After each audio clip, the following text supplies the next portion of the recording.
যাবে।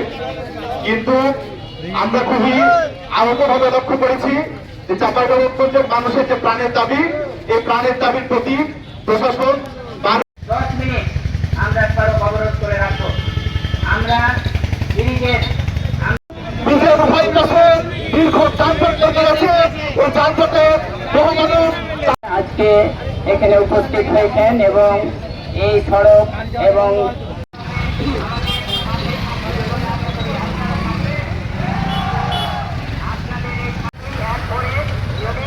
জানিও না, দাঁড়াও।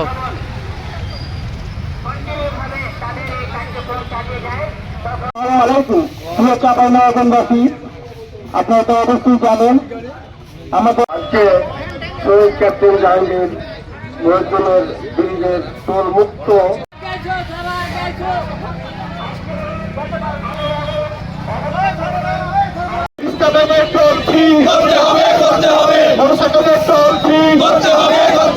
আমাদের দাবি, আমাদের দাবি, আমাদের দাবি, আমাদের দাবি। সরকারের বিরুদ্ধে আমরা আন্দোলন করছি না, আমরা প্রশাসনের বিরুদ্ধে আন্দোলন করছি না, আমরা আন্দোলন করছি এটা প্রশাসনিক জটিলতার বিরুদ্ধে, যে জটিলতার জন্য আমাদের সেতু প্রক্রিয়া হচ্ছে না।